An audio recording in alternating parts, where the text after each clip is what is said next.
comments or questions? We got quite a few more minutes. Yes, Liz? So the issue of social mobility, Yes. I know that it's been considered for a very, very long time, and it's been true for a long time that education was kind of like the key to social mobility, to be able to come into a higher income bracket or have more opportunities or have more options in life. But from what I've been reading, like apparently, like most Americans can have like a PhD and still be in the lower income bracket and still be like teetering on the verge of homelessness. Yes. If the move to amend thing, the corporations aren't people thing passes, is that going to alleviate that problem? Because I think that's just, I don't know, is the wealth on the top like 10% so entrenched that there's just no moving it, or what's going on with that? How does this whole issue play into that? Right, it's a great question, and the way it plays in, the answer to that, the short answer is, eventually that will alleviate. That's the foundational element, the move to amend 20th Amendment, that would really even out the playing field and reduce the gap between rich and poor. But while we're doing that, we've got to force, peacefully of course, always peacefully, force our elected leaders to vote to close the corporate loopholes. They can, overnight they can pass a law saying, no more oil severance tax loophole, we're going to put a 15% tax on it. Bring that money in to make tuitions free for college students. That would help you a lot with the wealth gap, with the social mobility aspect, right?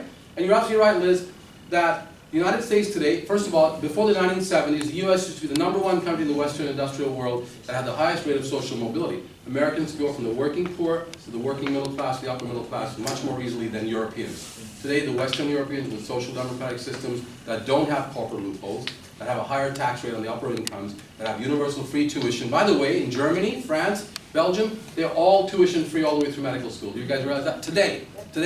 So, with those kinds of programs there, their social mobility rate has gone up over there. The latest data that I've seen, the social mobility rate is much higher there than it is here. Here's a number to prove it. In Sweden and Britain, the income level of the median income, the middle income of the family that's in the middle, half the families make more, half make less. The median income has gone up by 14% in Britain and by 20% in Sweden in just the last 5 or 6 years. In the US, the median income has actually flattened and dropped. It's dropped. It's gone from $56,000 a year median family income to $51,000 a year. It's dropped by almost 10% in the US. So our social mobility is you're absolutely right, has basically been brought downward.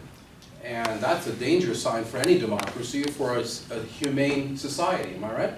And so yes, the answer is in the long run, on the medium run, it will make a difference. The most fundamental difference if you take corporations, take them out as human beings and say you can be a corporation like it used to be in the 1800s, you can make profits, you can have contracts, you can hire people, but you are going to be chartered by the state in a very strict way. That's how they were chartered. In the 1800s, a corporation was given a charter by the state that it requested to do with a specific purpose. The corporation had, for example, in Pennsylvania, the state of Pennsylvania chartered a corporation to build a canal. But that was the only thing in the charter. This corporation had to build a canal, it had only so many years to build it. It was allowed to recoup its expenses by charging profits when people started using the canal. But once it recouped its expenses, only 12% above that they were allowed to make as profit. After that, the corporation went out of business and the state had to recharter them. That's a very strict regulation. But I think we don't have to be that strict or draconian, but it'll still bring the corporations back under the control of the people. And that's why that amendment is so important. But meanwhile, I would still say, you as college students and friends of college and education, call your assembly member right now, your state senator, and say, close that all severance tax loophole, close the Facebook loophole, and bring in that money for lowering our tuitions here at community colleges and at UCs and CSEs. Does that answer your question pretty much? Yes, sir. Good question. I'm all for lowering tuition and encouraging more distribution of financial aid. Right. But many students actually misuse financial aid by using things, by spending on like recreational drugs, gaming consoles, things that are completely irrelevant to education. I wanted to know, what can we do to prevent the reckless spending of tuition and financial aid and the misuse of tuition? Yeah, and that's another question as to is that really the most effective way to go? Is financial aid? I think is a better way to go is like what Germany does. Tuition free all the way across the board, where you've got to keep your grades up to stay in school. You've got to keep average, at least C+ average. You might even raise that to a B- or maybe leave it at a C. Whatever it is, you've got to cut the mustard with your academic performance to get the free tuition. You understand that? That's the best way. Otherwise, you've got all these bureaucracies, this financial aid bureaucracy, for God's sake. What do you guys have to jump through in order to get financial aid? to even know that it exists. It's pretty inefficient, isn't it? Even to find out it exists. Does everyone need to actually know that it exists? And then when some of them get it, they do waste it. That happens. Waste happens. People are human. Sometimes they'll abuse it. So to eliminate that problem, I ask you philosophically, are we not our sisters and brothers keepers as a human family? Isn't man a political animal, as Aristotle said, meaning a social animal, a social being by nature, that we rely on each other for cooperative effort in order for us individually to prosper? And one thing is food. We as human beings have to eat to live, right? So to get food, in the earliest stages of our development as hunter-gatherers, we couldn't do it on our own. We had to cooperate. So the bows, arrows, and spears were held in common. We cooperated, and we hunted together and gathered together and ate the food together. That made us social beings, social animals from the very beginning. So in that case, can't we look at that wisdom of how it takes a village, it takes a community, a nation, to allow individuals in that nation to prosper by us coming together and guaranteeing certain things. Not guaranteeing everything. I'm not saying the government should build and design your shoes or give them away to you free.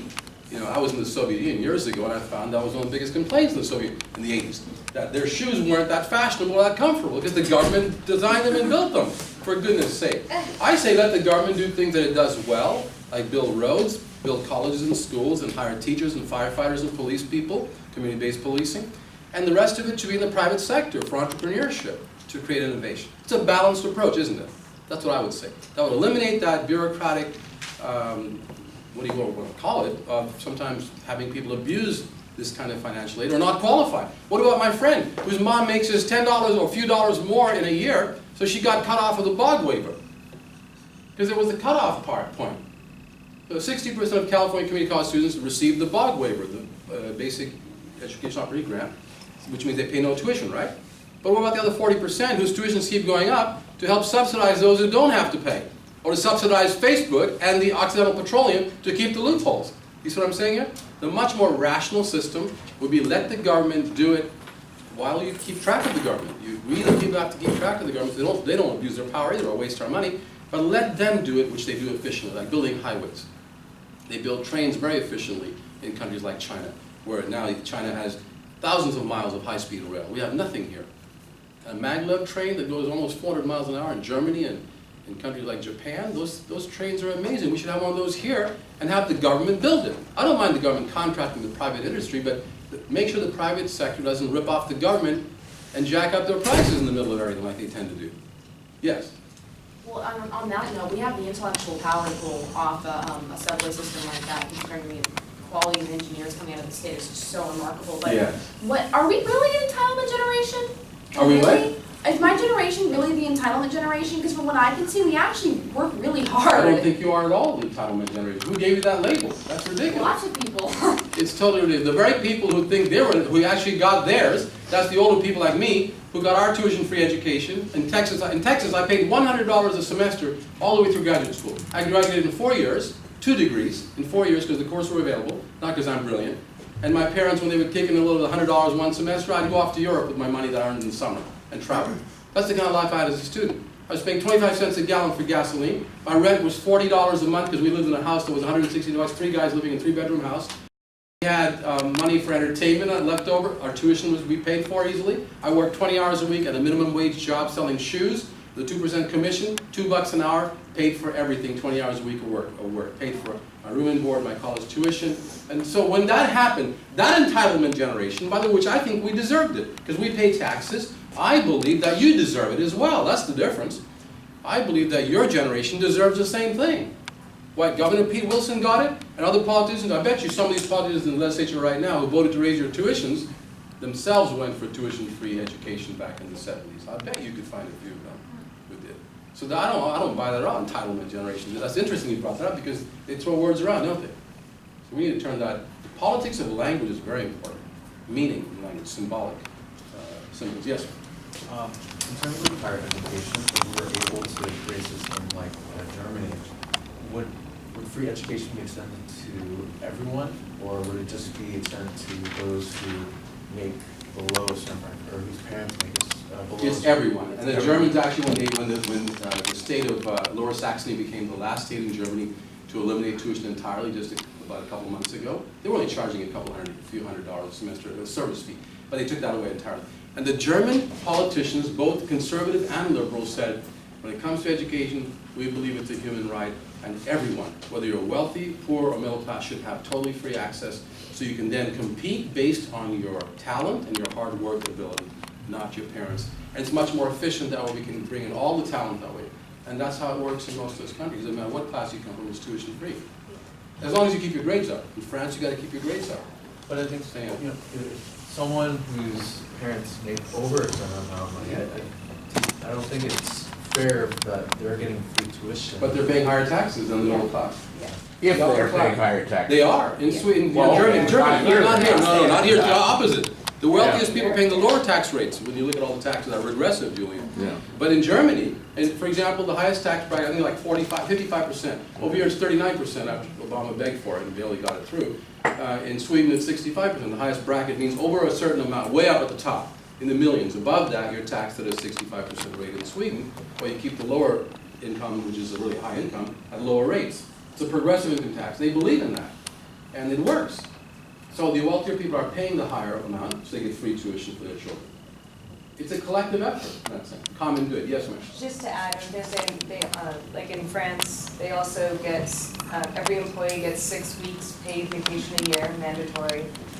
They also have benefits for maternity leaves, parental leaves, things like that. Healthcare is free healthcare, and education is free.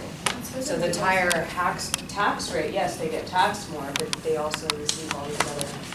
And you mentioned childcare, right? On-site childcare. In France, it's $1 an hour that is subsidized fully by the government. High quality.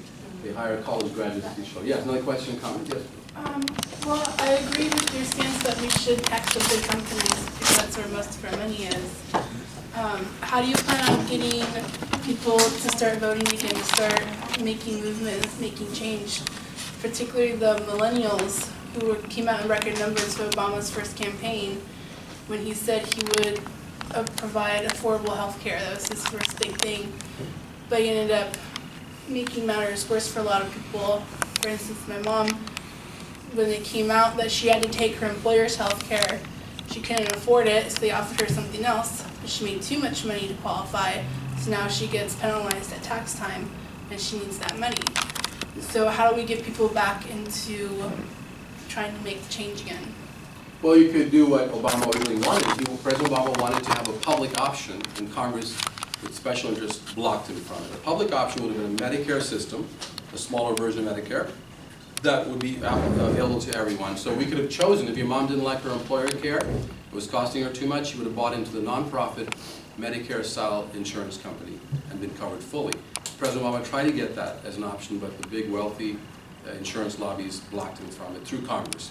So you'd work first on a public option, and then eventually that should be expanded to, in my view, to create a Medicare for all. Just bring everyone into Medicare, let them buy into it, let them fund it fully through a tax system, and it's a lot less expensive per person. In Canada, where they have a Medicare for all, you know what it costs? It is 2/3 the cost per person to cover everyone in Canada with that system, with no deductibles, no co-payments in most instances in the United States. Over here, we have 1.5 times the cost per person, not even covering everyone. So I think that's why I keep saying the Obamacare was very inadequate, but it was a step in the right direction. It had the goal of covering it, more people. But even President Obama acknowledged when this plan gets fulfilled fully, 20 million Americans would be uncovered still. That's after it's fully implemented. With the Canadian system, everyone's covered. With the British system, everyone's covered. They have different forms of universal care in those countries, but they all work to cover everyone as a guaranteed human right. So that would be my answer to your mom's plight. You've got to work politically to get, there are members of Congress who support a single-payer system, and we could go ahead and get aboard those people and support them and try to get those laws passed either at the federal level or at the state level of single-payer. Do you have a single-payer advocate at the state level that you know about? Sheila Kuehl, right? Right. Former She's senator. the author of SB 840, Yeah. right, as an assembly member and then a state senator. And it was tough, she couldn't get it passed because of the Right. blocking of the special interests of dollar democracy. So we have to get activated and have your friends also get involved with registering to vote, with going out and protesting and demonstrating nonviolently, peacefully, and making your demands heard. You know, we went to Sacramento once and blocked the tuition increase from $10 to $13. We kept it at $13 when Governor Wilson wanted to go from $10 to $30 a unit in one shot in 1993. We held a big rally on the steps, called students and friends of education all over, went to Sacramento, and we got the media there, and he decided not to go with $30 a unit. So people power can work if there are enough people. That's the key. Yes. But how are we supposed to get them involved though? Particularly for college students, especially here at Long Beach, with Governor Brown passing the bill to the summer and winter sessions that core classes would be $200 a unit. Yes. College students, particularly city college students, are less inclined to get involved in our government, even though we voted for him because he's all about education. We put him in office, and now he's shafting us. So how do we get them to believe in the system again? He's shafting everyone. It is very tough, and I've been trying to do it, and half the time they won't believe me because you guys, you're just talking, you know what, Matthews, you're just an idealist, and I don't believe the world works that way. Many students think that, but many of them are really seeing that's the only way the world can really work, for us to get involved. And then you have to ask yourself the question, who is paying campaign money to these candidates? Who did Governor Brown get his money from in the last re-election and the one before that? He got a huge chunk from the oil companies. That's why he didn't want to have an oil severance tax. He was against it.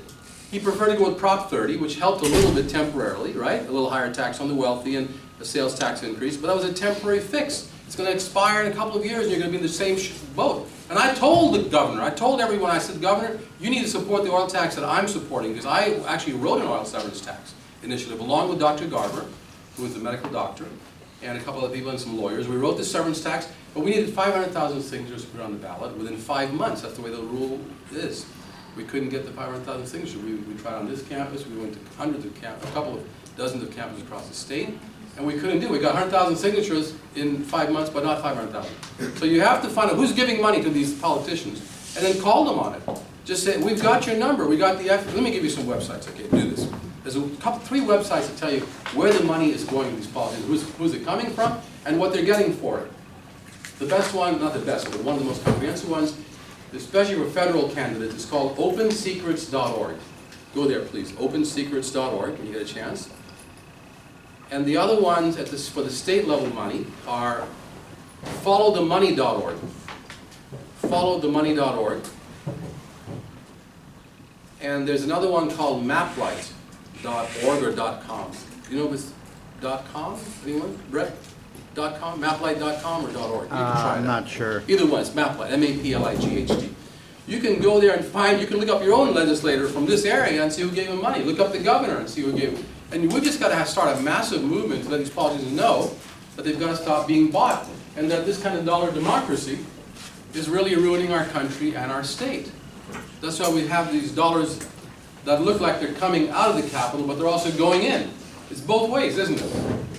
The specialists are putting the money in the capital, and it's coming out in payoffs to them in corporate loopholes and other things. Yes, Liz? So, in terms of higher education, I feel like there's a major transparency issue. I mean, is there, in terms of like Long Beach City College, for instance, is there a website that we can go on and see where these particular funds are being allocated exactly? Because I personally don't know what the hell is going on. I know we have a $12 million property lot, which is nothing. Like I want.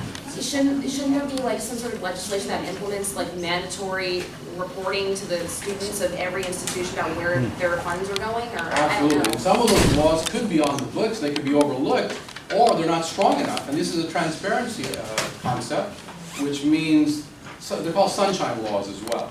And you got to make sure that they're already on the books, that they're being enforced if they are. If they're not, and you don't know where the money is going for all these construction, where is it coming from, where is it going, how much is it, why isn't some of it, or maybe another source of it can be brought to the classroom.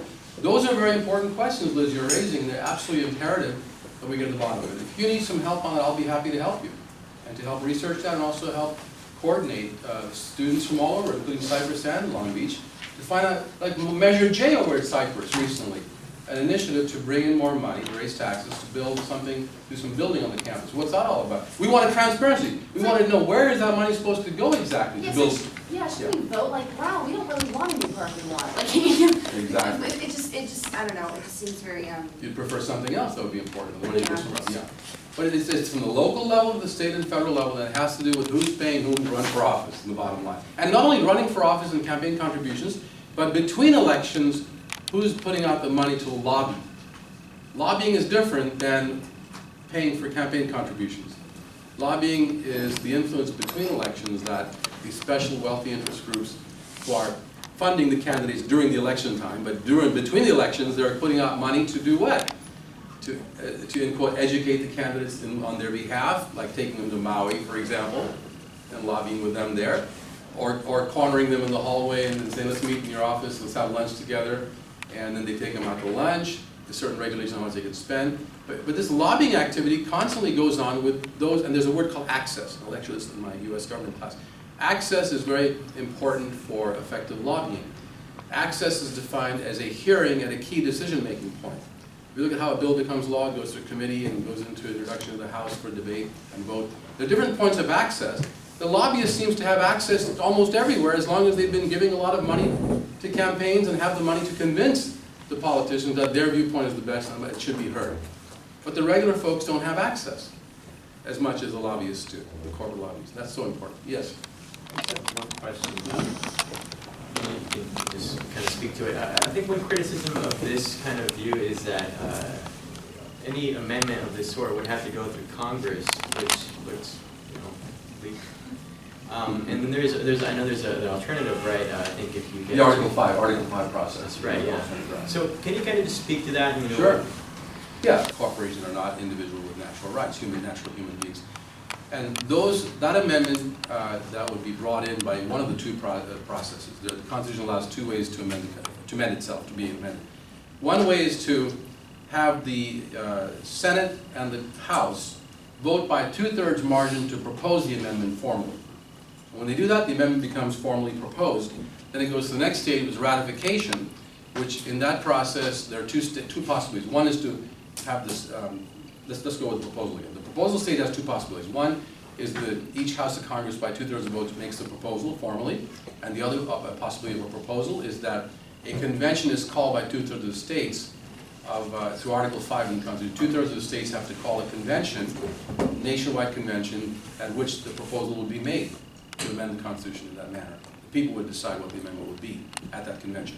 The second stage of ratification is the actual adoption of the amendment, and it has two possibilities again. One is that 3/4 of the state legislatures vote to adopt or ratify the amendment, in which case it becomes part of the Constitution. And the other way is through the people, through a convention that's being called by 3/4 of the states. People's Convention ratifies the amendment. So there are two possibilities for each of the stages, and they can be used in combination. Historically, only the first possibility of proposing the amendment through Congress is the only one that's ever been used.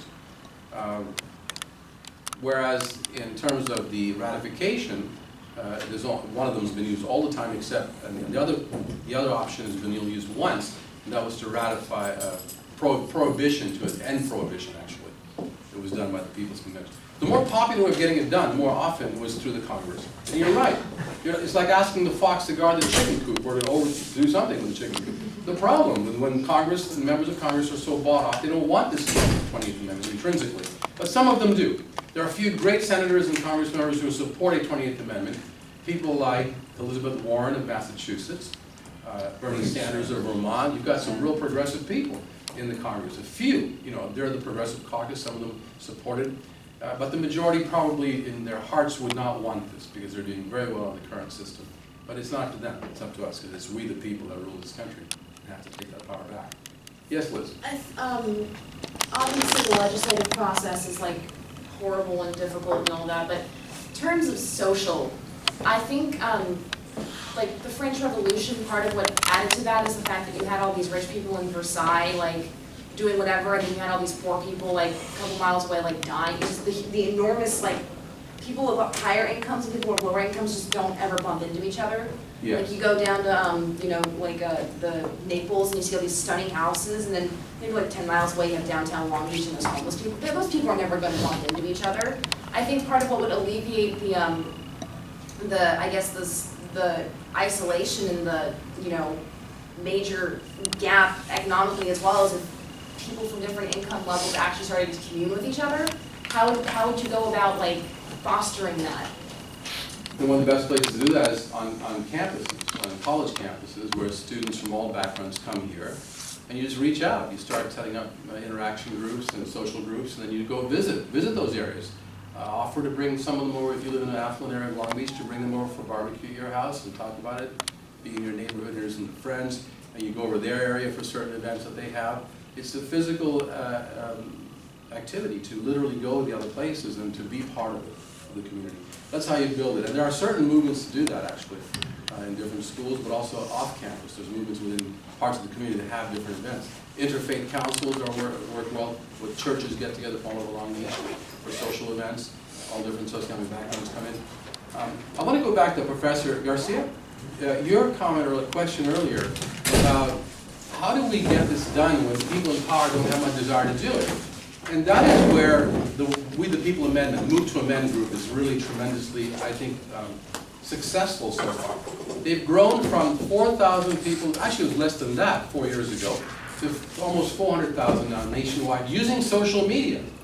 Going out and speaking, this is a disclaimer too, I should mention this, that I'm one of the spokespeople for Move to Amend, and I've been speaking at different events throughout Southern California, where we have at the Unitarian churches, we have events through them, we've had events through the Progressive Democratic Club. You kicked off the whole Move to Amend thing with your club, sir, and other clubs and local grassroots groups, like the PDA group in Brea. So we are going to actual community groups that are interested in making this change, and we get leads from the headquarter group of our Move to Amend group up in Eureka. They're based in Eureka, but they're nationwide. And so it's people to people. You can become a spokesperson. You can they even have toolkits that you can download from their website as to how you can have house meetings to get this 28th Amendment going. And they're also they're getting elected leaders to sign pledge forms. Like Congress members, I pledge to support the 20th Amendment. I'm going to do it by this time. I'm going to try to introduce. It's been introduced, by the way. The Move to Amend 28th Amendment, the We the People Amendment, has been introduced to the House. So that just needs to have 2/3 vote there, then pass the Senate with 2/3 vote. The stage has already been set. Now the organization is trying to get every legislator at the state level and federal level to sign a pledge card saying, we support this, and we're going to vote for it when it comes up, and we're going to push it through. So it's people pushing the leaders. You see that? That's why I love this phrase. I'm not sure who came up with it, and that is this. When the people lead, the leaders will follow. Think about that. When the people lead, the leaders will follow. In fact, every single major change, am I right, in the United States has been made, like the anti-slavery movement, the civil rights movement, the women's equality movement, the LGBT movement, the people with disabilities movement for equality. There's so many movements that are successful, either partially or fully. And those movements began where? With whom? With the elites, with the top people in Congress? No. They began where? With we the people, with us. In someone's living room, in some bar, some church. Yes, sir.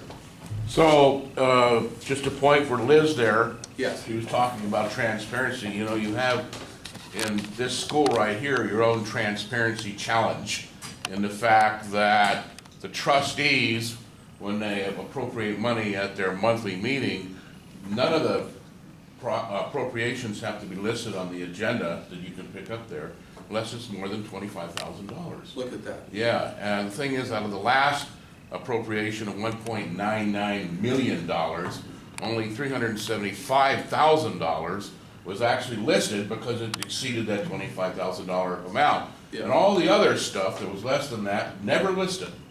There is one, trustee, a new trustee for Area 3, Sunny Zia, who actually does that for a living at the Port of Long Beach, member of my club, Good Progressive, basically wants to change that system, and she actually had kind of a knockdown, drag-out fight with the other people, certainly the chairperson and the next person in charge, on the trustee board, and they didn't want to do it. They didn't want to do it. Now, I'm not saying, and she's not saying, that there's any malfeasance in there, but certainly ground could be set for that, unless you have the ability to do that. And when you're talking about a community college system that is always underfunded, when you talk about like grade school, not elementary school, but yeah, 1 through 12, and then you got Cal State University, and you got your the University of California campuses. Community colleges are always the part in there that's always the least funded. It has the least amount of power in the legislative system. So you should stay on top of that. That would be something you can do as a student. Right here locally, right? Right here locally, Right. and make sure, because they meet, your trustees meet in the evening. I think is it the second Tuesday of the month, once a month, and they have to put those appropriations down, and you can go in there and try to work with that trustee, Sunny Zia, to make sure She wants them all listed. Yeah. So what if you got 12 pages of paperwork instead of 2? Okay, you have the right to know where that money's going. That's You right. know, who knows where that money is going? So the other thing that I wanted to get a comment from you is, one of the things that's really bad now, you know, we talk about debt. Okay, we talk about the personal debt that we all collect, but there's a new debt that's actually exceeding that, and that's student debt, student loan debt. Yes. Which has now exceeded that, and there are people that basically get into debt of $500,000. That is not unusual, and take most of their life to pay it off. Yes, let me comment on that. In fact, the student debt is now a total of $1.2 trillion. Trillion, yeah. It is the second largest debt after federal national debt. It's even bigger than home debt, it's bigger than credit card debt. It's 1.2 trillion collectively in the United States. And let me give you some numbers also. 40 million students who graduate from college with a degree all have debt. And the average debt is $30,000 each. That is huge, and what he said is not unheard of. There are students coming out with certain degrees, like my friend who I interviewed on KPFK radio, which I was a co-host on once, a couple times this year. It was a great show. Her name was Catherine Stevenson, professor of English, PhD in English from UC Irvine. She teaches part-time at UC Irvine, part-time at City College, RCC, Riverside City College, and or the other college in the Riverside District. And she's all over the place flying on the freeway trying to get classes so she can make ends meet. She can't get hired full-time. She was a finalist in several interviews for a full-time job. There were 400 applicants for her job, and she made number 4, and she didn't get. You have to make number 1 to win, right? To get the job. She was number 4 in the final results. And yet, this woman, Catherine, Dr. Stevenson, has a young daughter, and having to teach all over the place, having to grade papers everywhere. One day, her granddaughter, and she's only making half the income of us full-time instructors. That's another thing I want to feel very strongly about. Part-time instructors make between 1/2 to 2/3 the income of full-time instructors for the same amount of work. For the same amount of work. It's just horrendous. And many of them don't have any health care coverage. Now with Obamacare, some of them may not actually be getting covered. They may be actually being offered less classes, so they wouldn't have to cover them according to law. It's a horrendous system. I mean, we should have a single payer. But going back to Catherine, this woman is just amazing that she's even staying afloat. She has a $70,000 debt right now. Because for a little while she had what's called a hiatus on the debt, where the government or the private bank lets you not pay the principal, but they still keep charging you interest, but the principal keeps going up. So from a $40,000 debt, that could turn into a $60,000 debt in just a few years, if you don't pay exactly what they ask you to. Even if you are given reprieve for a little while, you're paying the interest. So she's up to $70,000 now. Her little daughter was asking the other day, Mom's grading papers from one of the extra classes she's teaching to make ends meet. The little daughter slipped her a paper underneath and in front of her and said, Mom, can we please have a little more time together?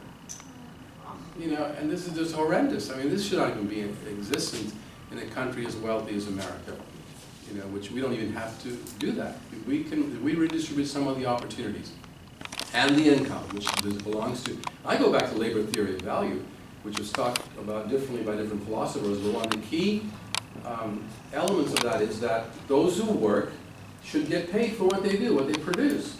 So if a part-time instructor is working as much as a full-timer, they should get paid the same amount, the same rate, the same percentage in my view.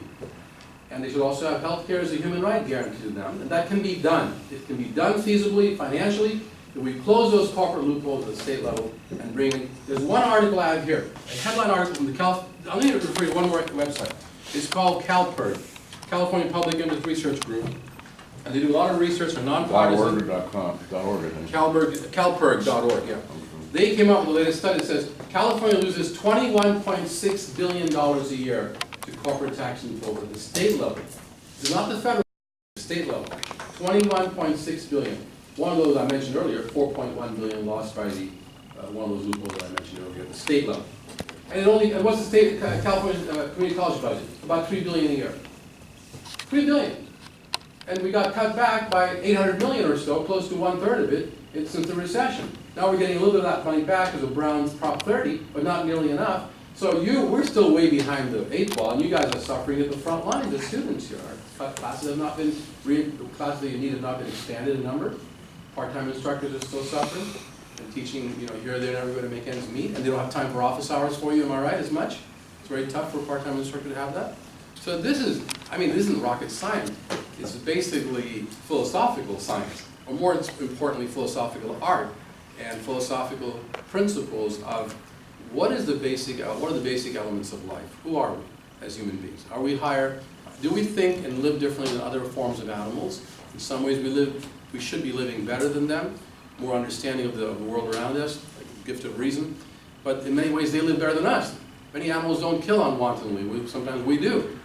But yet, as human animals, with both the animal instinct of the brute, as Hobbes would talk about, but also the natural gift of reason, according to Locke's assumptions, that we're born with the gift of reason, one of the natural conditions of humanity that defines us as human. We should use our gift of reason and our intuition, our feeling about what's right or wrong, and our understanding of the world, of history, and of economics, to say it's just completely unacceptable to have college students have to take 6 years to graduate for a bachelor's degree, which is the average these days, 5 to 6 years if you're lucky. That is indefensible when people like me in our generation got ours in 4 years. You know what happens when you have to wait 6 years to get your bachelor's degree? You've lost 2 years of income earning power. You think that sets you back a little bit? You might catch up, depending on if you come up with a good hip-hop song. 2 years of debt You're a baseball player making $1 million, but other than that, most of you accumulate more debt in 2 years. Right. So that's not right to do that. That has to be looked. Now, we need political leaders to talk the way I'm talking. Get them to talk that way. If they don't talk that way, call them up. Come bring them on here onto a town hall and then start Grilling them with these kind of questions. It has to be proactive from the people's side, your side. They're not going to come to you generally. If they do, they'll control the discussion nicely, quite well. So it has to be demand for the people. And I quote Frederick Douglass, the great American. Frederick Douglass, the former slave, abolitionist, congressional reporter.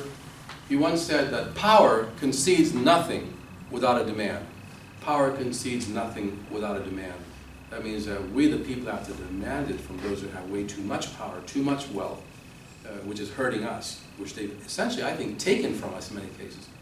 To me, the wealthiest people, the wealthy people who have earned their money are generally people who have used their talent to get that paycheck, such as baseball players, hip-hop artists, musicians, writers, actors.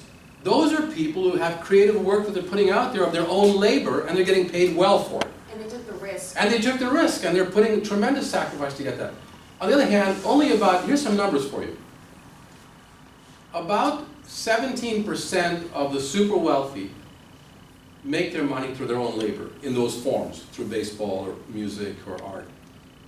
83% of the wealthiest Americans in the top 1/2 of 1% are making their money through investments, through stocks, through investments in ownership of companies, of real estate, of rent, of other kinds of ownership.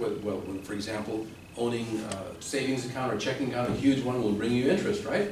So from interest, dividends, stocks, rents, that's where 87% of the wealth of the super wealthy come from, which means they're getting the money from whom? It's not their labor that's making it. They're getting it from the labor of others. That's why I also like what Dr. Michael Parenti once said. He's a political sociologist, the author of Democracy for the Few.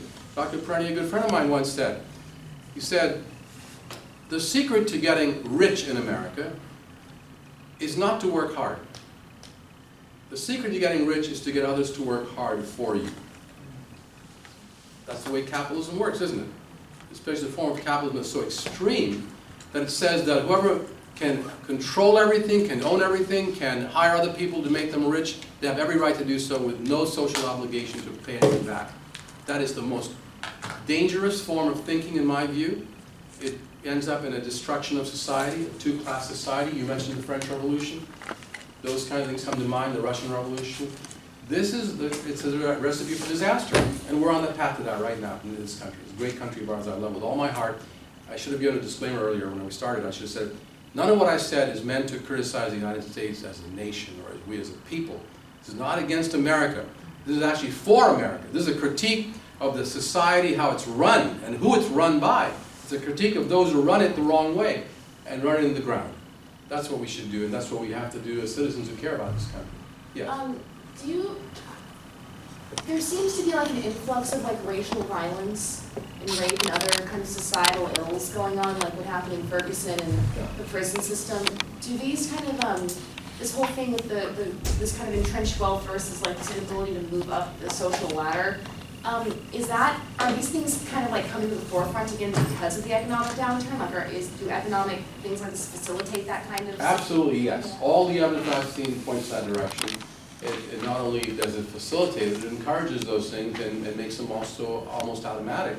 Because when you don't allow people to live at the human level because you've ripped them off, you've hurt them, you've taken too much from them, there's no hope for them, they become despairing of life, then all kinds of antisocial behaviors erupt. It's happened over and over, and we look at Abraham Maslow's hierarchy of needs. It's like the great psychologist who talked about how human beings, we seek to meet our basic needs first, right? Food, shelter, procreation. But once we do that, we move on to a higher level to make life more meaningful. We search for the social meaning, for social love and affection and those compassion with each other as humans. Then we move on to the highest level, which is the highest level of self-actualization, where we go, and many of us can get there, not all of us, because of the conditions of society. Most of us are too busy trying to do what? Live on what level? Not the high self-actualization or social level of needs, but we're barely surviving on what these days as things get worse for the working people? Which level? The basic level. Basically, I try to hang on to make sure we have food, shelter, and clothing. Doesn't give us much time or energy to think about other things or to live in the higher levels of life. The superstructure, the human element, life where human beings live as human beings. And that's what we're seeing today with this gap between rich and poor growing and the desperation in Ferguson. That is not just a racial issue, it is very much so, but it's not only that. It's an economic issue where the inner city there has been deindustrialized because of export of our jobs, outsourcing, and there's no more hope over there. People aren't making enough money. Over half the population is black and 90% of the government is white. And that's another part of it, that's the racial aspect, an ethnic aspect, which has to be addressed. But it's also an economic problem. You know, you don't find in communities where 90% of the people are black and a large number of the police force is black, and those people who are black are making good money in professional jobs. You don't find this kind of desperation or despair going on. So it has to do with race and class as well. You know, it all goes back to who really. That's why the Philosophy Club being one of the sponsors of this event is really great, because it all goes back to your philosophy, about your basic assumptions about life and your value system and what you think reality is all about and should be about. You see what I'm saying? And we can create a much better world here. We can do it. This country's got a beautiful ideal. All human beings are created equal, endowed with unalienable rights. Those are revolutionary words. It was a departure from the past countries who believed that the king was the authority on earth, the people had no power. We said it's the people that have the power. We have basic fundamental rights. It is we who set up the social contract to create the state or the nation, the government. If the state or government does not do what it's supposed to, that's guarantee our natural rights, we have the right to dissolve the government. That's the right to revolution that Jefferson and Locke and all of them talked about and actually lived it out. So I would call for a nonviolent, peaceful revolution in this country today to transform America from a dollar democracy to a true and real democracy that serves the people of the country, not just the top 1.5%. Would you agree with me on that? Some of you at least? Yes. Thank you. What do you say to one of the arguments that goes around that goes something like, the more we tax corporations and move towards like more of like a European society, that they'll have less and less incentive to stay here and create jobs, and they'll just pack their bags and leave, essentially. Right, and there's certainly some truth to that. They tend to leave anyway, but they don't go because of taxes, they go because of cheap labor to global south countries. But let me answer that by looking at the German tax rate. In most of Western Europe, the corporate tax rate is about 25%, the official tax rate. But there are no loopholes. The corporations have to pay 25%. All of them, the rich ones, the poor ones, middle class corporations, they all pay that rate. Whereas, and there are no loopholes to get them to avoid the taxes. Whereas on the last page of my book, I've got a chart here of 40 corporations that, of which Facebook is one of them, and Occidental Petroleum, and some other companies, that paid zero income tax while making hundreds of millions to billions in profit. And why did they pay zero income tax? They had corporate loopholes passed for them by the very politicians they sponsored. So the real rate of the taxation is zero or negative. Facebook had a negative 40% tax rate that year. So that's my answer. That corporations will not leave if you make them pay something. And if they leave, I say let them go. But you think they're going to pick up the oil well and go? Let's say if we put a severance tax on oil, 15%. Is Chevron, Texas is Chevron gonna pick up the oil well and take it with it, it's not a state? Or is it gonna stay here and drill it and still pay it and still make billions of dollars, hundreds of millions of dollars? The other thing, a lot of this is a false threat, Dan. A lot of it is very false. It's a way to blackmail the public and just giving them a free ride. I know, I forgot to mention a very important figure. Because these big corporate loopholes exist, and $21.6 billion is lost every year in California to the corporate loopholes, the rest of us, individual Californians, have to pay a little over $1,000 extra to make up for that tax that the big companies are not paying. We're paying on our own pocket a higher tax rate, $1,000 on the average extra per individual Californian. Small business, over $4,000 extra from small business into taxes to make up for the big businesses not paying any taxes. Now, when you look at it that way, as if this pie is finite, tax pie is finite. And when you slice it a certain way and small business pays $4,000 extra because big business like Facebook pays $0, how does that sound to you? And what would you say about that, Dan? How would that response be to the person who says they're going to pick up and go? It's not fair. I still let them go. Who's willing to Facebook? They're gonna turn away from what They're not going to go. They're not going to go. That's the point. a They are not gonna 36 go. million person demand market. Yeah. Sure, they're gonna. Are they going to really go and leave California, which is the biggest market in the United States? It's the fifth or sixth, it's the eighth largest economy of the world, used to be the fifth largest. They're not going to leave this great market, this great consumer base. And if they do, then we tax the products coming in from them. We get it one way or the other. You want to go next, and one more thing that's egregious. The federal government pays for corporations to shut down factories in the United States and move them to Indonesia. They pay the expenses. That's an incentive to get them to leave, so you can have cheap labor. That's what's going on, Dan. So you should confront those people who say, try to scare us and saying, oh, they're going to leave us. They're afraid they'll lose their jobs. Well, they're losing jobs without having any higher taxes. And the thing is, to bring those jobs back, you need an industrial policy. You need government to get involved in promoting the common good by having research and development, coming up with new products and feeding them to the corporations and business like they do in Japan or other countries, Germany. And they come up with great exports. Germany is an export market. It exports far more than it imports because the government of Germany actually has an industrial policy where it comes out with new research, feeds to the corporations take that money, the research, and produces new products. And then the government subsidizes those products to export them around the world. They help them. China is doing the same thing. So Germany has a 5% unemployment rate. We've got over, officially 6%, but it's far more than that. And Germany has a far balance of trade deficit it's actually not a deficit, it's a surplus. Ours is a deficit generally, because we're not using industrial policy, and it goes back to common good. If you allow government to use its resources to promote a collective good by encouraging the economy to grow in better ways, more people benefit. You know what Japan did with the Toyota Prius? How did the Prius become such a big selling car in the world? You know what they did? Japan took the American concept of an electric car, which we invented the electric car 80 years ago. We put on the shelf, oh, it doesn't work, it dies after 80 miles. The EV1, for example. GM built that car, took all the tax credits, and put it on the shelf after 10 years of leasing it, and said, no one's going to buy this, it dies after 80 miles, the battery goes dead. We're not going to do it anymore. Well, the Japanese said, we're going to take this idea. The Japanese government, the Ministry of Economy, Trade, and Industry, I talk about it in my book, MIDI, is the government agency that hires cutting-edge scientists coming out of college, engineering graduates, math graduates, science graduates, and it puts them to work with a living wage from the government to research the technology that this could be put to use to industry. So that MIDI took this idea of electric battery and said, why don't we combine the two? Why don't we come up with a car where we could have an electric motor and a gasoline motor, both working concomitantly or intermittently, with a computer brain to tell which one to run when for maximizing efficiency. And this concept was born with the Japanese recent graduates out of the cutting-edge research schools hired by the government. And that research was then fed to Toyota, to Nissan, to Honda. And those companies took the ball and ran. And both Honda and Toyota came up with hybrid cars, each one a little different from each other. But those cars then were subsidized by the government in this way. It cost $40,000 to build a Prius, way back in 2001. But that was too much money. No one's going to pay that to buy it, right? Not on a mass level. So what do you think the Japanese government did? It subsidized the Prius cost. The Japanese government gave Toyota a portion of the Prius cost so Toyota could sell the Prius for $22,000 rather than $40,000. And why?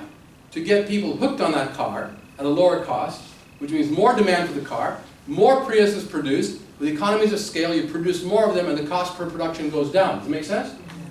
And that's exactly what they did. It became the best-selling hybrid car in the world.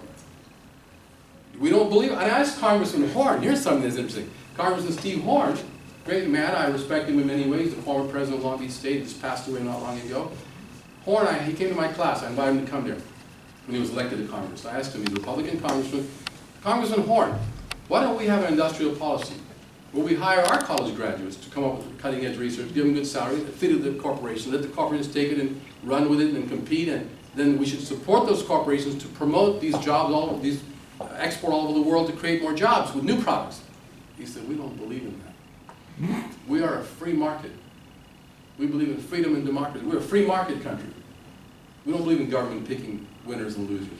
You're not picking winners and losers. You're providing the ability for each competitor to run. You're supporting them, giving them the tools they need to take off, and let them run. But that's the way he saw it, and that's how a lot of more conservative politicians see it. Pardon me? The internet came to be through government research. It did, and that's completely the opposite. Whereas the internet was started by government, and other kinds of inventions that NASA was promoted. government subsidized. Yeah. So. So it's a knee-jerk reaction against it. I think we're running out of time here, but it's really great to be here, and I want to thank all of you very much. Thank you so much.